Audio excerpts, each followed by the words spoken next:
کہ اللہ کے نبی نے پناہ مانگی ایسے علم سے جو نفع نہ پہنچائے. کہتے تھے اللہم انی اعوذ بک من علم لا ینفع، یا اللہ میں تیری پناہ میں آتا ہوں اس علم سے، ہے وہ علم جو نفع نہ پہنچائے.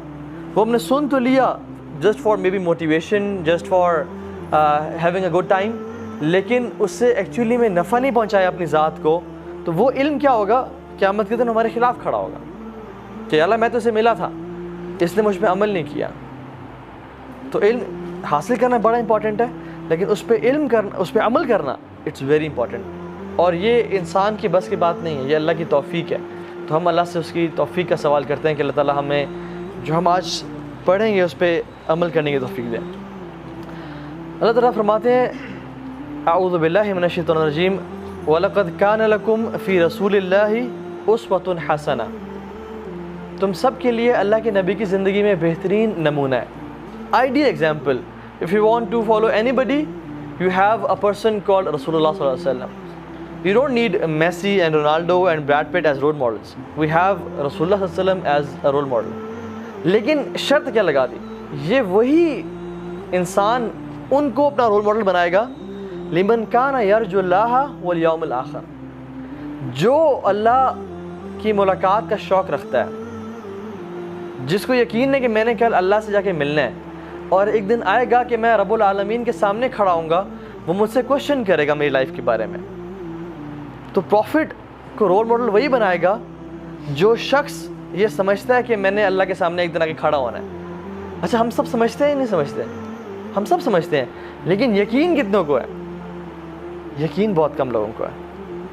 اگر واللہ ہمیں یقین ہوتا نا کہ ہم نے کل اللہ رب العالمین کے سامنے کھڑا ہونا ہے اور یہ زندگی ٹیمپریری ہے، تو ہم اپنی زندگی کا زیادہ پورشن اس ملاقات کی تیاری میں لگاتے اور تھوڑا پورشن اس دنیا میں لگاتے کہ چلو یہ دنیا تو گزر جانی ہے، لیکن میں نے جو اللہ کے سامنے کھڑے ہونا ہے اور جو میرے ہمیشہ کا گھر ہے میں اس میں زیادہ انویسٹ کرتا ہوں، کیونکہ میں نے رہنا بہت عرصے کے لیے وہاں پہ. ابھی ہم کچھ عرصے پہلے ہنزا کے ٹرپ سے وغیرہ سے ہو کے خنجراب وغیرہ کا، اس میں وی کراس اے برج ریور کے اوپر سے جسٹ ایک شغل کے لیے. وہ بڑا فیمس برج ہے حسینی برج کے نام سے. اس میں ووڈ کے لاگز ہیں اور 2-3 نہیں ہیں اور ایک ہے، جو گئے ہوں گے آپ کو اندازہ ہوگا. بڑا ڈینجرس برج ہے. اچھا اٹس فن. کسی نے آج تک سوچا کہ میں ساری زندگی اب اس پہ گزار لیتا ہوں کیونکہ آ ہی گیا ہوں میں، ایک گزر گاہ ہے تو چلو اب یہاں پہ انویسٹ کرتے ہیں اور گھر بنا لیتا ہوں میں اس برج پہ؟ نہیں، بیکاز اٹس سو ویک اور وہ بڑا ایک ٹیمپریری جگہ ہے کہ انسان وہاں پہ گھر نہیں بنانا چاہتا. تو یہ دنیا بھی نا اللہ تعالیٰ کے ہے، ہاں اس کی قیمت کیا ہے؟ مچھر کے پر سے بھی کم. لیکن still we want to build a house in Islamabad, still we want to invest اپنا سب کچھ کہ یہ مل جائے اور وہ نہ ملے. تو آج ہم انشاءاللہ کچھ بات کریں گے جو اس دنیا کو بھی بہترین بنا دے گا اور آخرت کو بھی بہترین بنا دے گا. ٹھیک ہے؟ تو اللہ کے نبی کو رول ماڈل جان لیں، وہی شخص بناتا ہے جو اللہ سے ملاقات کا شوق رکھتا ہے، امید ہے، اس کو یقین ہے اور آخرت کے دن پہ یقین ہے. ہم سب کو پتہ ہے ہم نے اکٹھے کھڑا ہونا ایک دن، لیکن ہم سب کو یقین نہیں ہے اس بات کا. ایک اور چیز، اللہ تعالیٰ کی بہت بڑی بلیسنگ ہے یہ واللہ. ہم اگر نان مسلمس وغیرہ سے ملے نا، ان کی زندگی اتنی کنفیوژن میں گزر رہی ہے. میں ایک شخص سے ملا جس کی مے بی 67 ایئرز ایج ہے، وہ ایتھیسٹ ہے اور وہ بہت بکس پڑھ چکا ہے اور مجھ سے بحث کر رہا تھا اللہ کی ایگزسٹنس کے بارے میں. تو میں نے کہا اچھا واٹس یور پوائنٹ، آپ کس نتیجے پہنچے تھے بکس پڑھ کے؟ کہتا ہے ایم کنفیوزڈ. میں نے کہا اتنا پڑھنے کے بعد بھی اگر آپ کنفیوزڈ ہو، بچنا اس بات سے کہ you die confused, because many people they came they remained confused and they died confused. علم تو وہ ہوتا ہے جو آپ کو تسلی دے، علم وہ ہے جو آپ کو ایک نتیجے پہ پہنچائے اور آپ کے دل میں ٹھہراؤ اطمینان پیدا کرے. یہ کیسا علم ہے جو آپ کو کنفیوژن پہ کنفیوژن دیتا جا رہا ہے اور آپ کی زندگی میں سکون نہیں ہے؟ یس، کوشچن کرنا، چیزوں کو ریشنلی انالیسس کرنا، اٹس آل رائٹ، لیکن کنفیوژن پہ کنفیوژن ہونا یہ ٹھیک بات نہیں ہے. تو کسی نتیجے پہنچنا چاہیے انسان کو. تو اللہ کے نبی کی زندگی ہمیں مل گئی نا، it's like a black diamond, جس کی جو ہمارے پاس تو ہے لیکن ہمیں اس کی قدر نہیں ہے. ہمیں اتنا بہترین لائف سٹائل مل گیا جو کہ نان مسلمز برسوں کی ریسرچ کے بعد ان چیزوں کو اپناتے ہیں لیکن ہمیں اللہ کے نبی کی زندگی میں ملا ہوا ہے. Like waking up early for tahajjud, waking up for fajr and reciting Quran at fajr. دنیا کے بڑے بڑے انٹرپرینورز کہتے ہیں اور سی ای اوز کہتے ہیں کہ ہم نے زندگی کے 50 سال گزارنے کے بعد یہ چیز ریئلائز کی ہے کہ waking early at 5 AM اس کی زندگی میں کتنا بینیفٹ ہے. And waking early at 5 AM and realizing the gratitude, realizing the blessings you have in your life, وہ لوگ کہتے ہیں. اور ہم آنکھیں کھولتے ہی کیا پڑھتے ہیں؟ الحمدللہ الذی احیانا بعدما اماتنا والیہ النشور. وہ تو کہتے ہیں نا کہ ہم we thank for the blanket we have, for the wife we have, for the roof we have.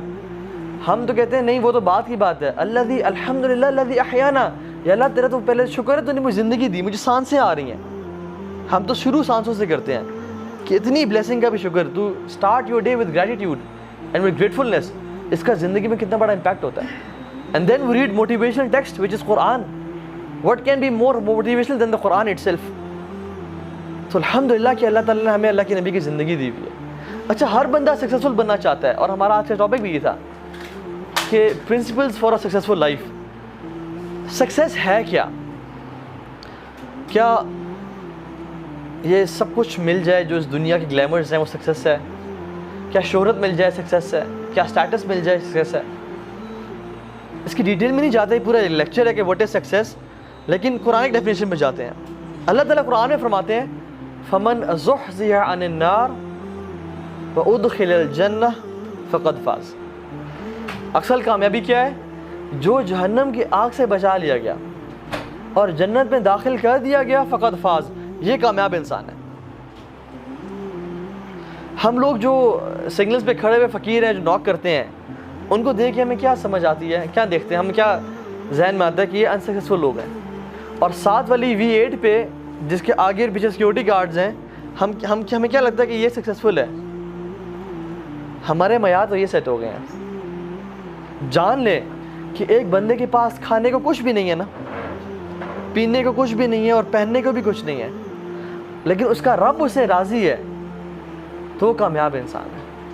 اور ایک بندے کے پاس دنیا کی ہر چیز ہے، وہ جو مرضی پرائیویٹ پلین بائی کرنا چاہے کر لے، اس کے اپنے پرائیویٹ آئیلینڈز ہیں، اس کی دنیا ہے، لیکن اس کا رب اسے راضی نہیں ہے نا، وہ کامیاب انسان نہیں ہے. ایک لمحے میں کامیابی اور ناکامی پتہ چل جائے گی. ایک حدیث سنا دوں آپ کو، اس سے پہلے آگے جائیں. ایک شخص قیامت دن آئے گا، اس نے اتنی ٹف لائف گزاری ہوگی کہ زندگی میں کبھی کوئی بلیسنگ دیکھی نہیں ہوگی. اسے کہا جائے گا، لیکن وہ اللہ تعالیٰ کا فرمانبردار ہوگا، اسے کہا جائے گا کہ اس کو جنت کا ایک غوطہ لگا کیا for a fraction of second. اللہ کے نبی نے فرمایا کہ جب اس کو جنت کا ایک غوطہ لگا جائے گا نا، just for a fraction of a second, اسے پوچھا جائے گا کہ تم نے کبھی زندگی میں کبھی ٹارچر، کوئی مصیبت دیکھی ہے؟ وہ قسم کھائے گا واللہ میں نے آج تک زندگی میں کبھی پریشانی دیکھی ہی نہیں. ایک لمحہ سب کچھ بھلا دے گا، جنت کا ایک غوطہ. اور ایک وہ شخص بھی لا جائے گا جس نے زندگی میں آج تک کبھی کوئی پریشانی دیکھی نہیں ہوگی. ہمیں سے کون شخص ہے ہاتھ اٹھا کھڑا کریں جس نے کبھی آج تک پریشانی نہیں دیکھی؟ ہمیں سے ہر شخص نے پریشانی دیکھی ہے.